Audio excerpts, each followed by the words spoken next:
সমন্বয়ক শাহজিজ খোকন উপস্থিত আছেন, কমিউনিস্ট পার্টির সভাপতি মিজানুর রহমান সেলিম উপস্থিত আছেন, বাংলাদেশ জাসদ বরিশাল জেলার সভাপতি শহীদুল ইসলাম মিলন উপস্থিত আছেন। আমাদের মধ্যে সমন্বয়ক শাহজিজ খোকন তিনি বক্তব্য দেবেন। আমরা আজকের এই কর্মসূচিতে এই পুলিশি বাধার তীব্র নিন্দা জানাচ্ছি এবং মুহুর্মুহু আমাদেরকে হুমকি দেওয়া হয়েছে, কর্মসূচি বন্ধ করতে বলা হয়েছে, কয়েকদিন ধরে টানা আমাদেরকে নানান ভাবে কর্মসূচি না করতে প্রশাসনিক হুমকি ভয়ভীতি দেখানো হয়েছে। সবকিছু উপেক্ষা করে আমরা যখন আজকে রাস্তায় নামতে গিয়েছি, আপনারা দেখেছেন কিভাবে আমাদেরকে অবরুদ্ধ করে দেওয়া হয়েছে। আমরা এর তীব্র নিন্দা জানাচ্ছি। এ পর্যায়ে বাম গণতান্ত্রিক জোটের সমন্বয়কারী শাহজিজ খোকনকে বক্তব্য রাখার আহ্বান জানাচ্ছি।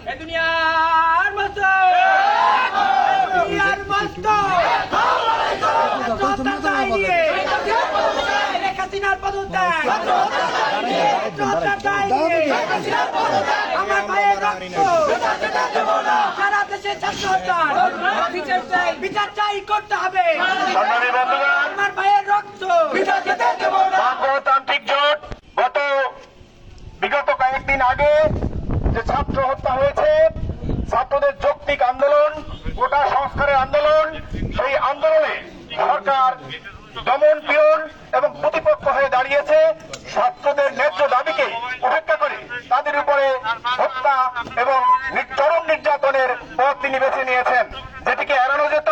ছাত্রদের সাথে আলাপ আলোচনা করে যদি সহজে নিরসন করা যেত, কিন্তু আমাদের সরকার, আমাদের রাষ্ট্রপ্রধান তিনি স্বৈরাচারের আচরণ গ্রহণ করেছেন। তিনি ছাত্রদেরকে রাজাকার বলেছেন, কিন্তু দেখেন আজকে যে 200 ছাত্র বলেছে, তাদের পরিবারের মধ্যে মুক্তিযোদ্ধা, প্রয়োজনীয় মুক্তিযোদ্ধা আছে, তারা মুক্তিযোদ্ধার সন্তান। এখানে আওয়ামী লীগের ছাত্রলীগ আছে, তাদেরকে হত্যা করা হয়েছে নির্বিচারে। আমাদের ওবায়দুল কাদের সাহেব কি বক্তব্য দিলেন? তিনি ছাত্রলীগ হেলমেট বাহিনী পাঠিয়ে দিয়েছেন। কেন? এদেশের মানুষ কি পাকিস্তানি রাজাকার? তাদের বিরুদ্ধে নির্যাতন চালাতে হবে, হত্যা করতে হবে? এটা কোন ধরনের আচরণ? আজকে আমরা কথা বলতে পারছি না, আজকে আমরা কান্না পর্যন্ত করতে পারছি না, শোক করতে পারছি না। আপনারা তিনি পুলিশ পাঠিয়ে, তিনি বিজেপি পাঠিয়ে আমাদের ঘরের মধ্যে আটকে রেখেছেন, আমাদের বাক স্বাধীনতা হরণ করেছেন। বাম জোট সবসময় তারা সবসময় শান্তিপূর্ণ একটি মানুষের অধিকার আদায়ের জন্য রাজপথে আন্দোলন সংগ্রাম করে। তারা সহিংস কোনো সময় তারা আন্দোলন সংগ্রাম করে না। সেই আন্দোলনটাকেও মানুষের পক্ষে কথা বলার যে অধিকার, সেটিকে স্তব্ধ করা হয়েছে। আমরা তীব্র নিন্দা জানাই, প্রতিবাদ জানাই। আজকের এই সমাবেশের মাধ্যমে আমরা বলতে চাই, ছাত্রদের অধিকারকে মেনে নিতে হবে।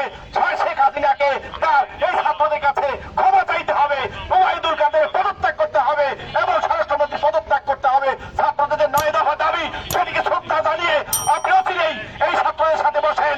এবং আজকে ছাত্রদের গুম করা হয়েছে, ছাত্রদের আন্দোলনকে টেলিভিশনে মিডিয়াকে আপনি কু করেছেন। কোন মিডিয়ায় আপনার কথা ছাড়া কোনো কথাই দেখা যায় না। আপনি ফেসবুক ছেড়ে দেন, ইন্টারনেট ছেড়ে দেন, তাহলে দেখবেন কত মানুষ নির্মমভাবে হত্যা হয়েছে। আসল রহস্য উদ্ঘাটিত হবে।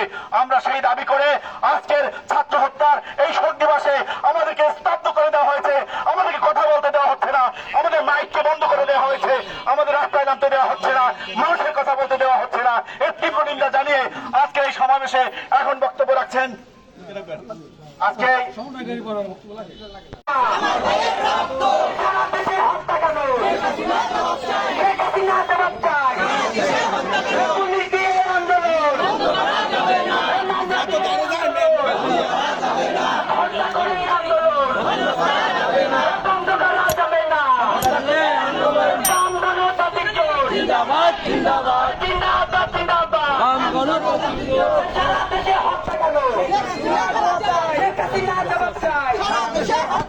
আমার ভাই বলল কেন? শেখ হাসিনা জবাব চাই। ছাত্র হত্যার দায় নিয়ে শেখ হাসিনার পদত্যাগ, ছাত্র হত্যার দায় নিয়ে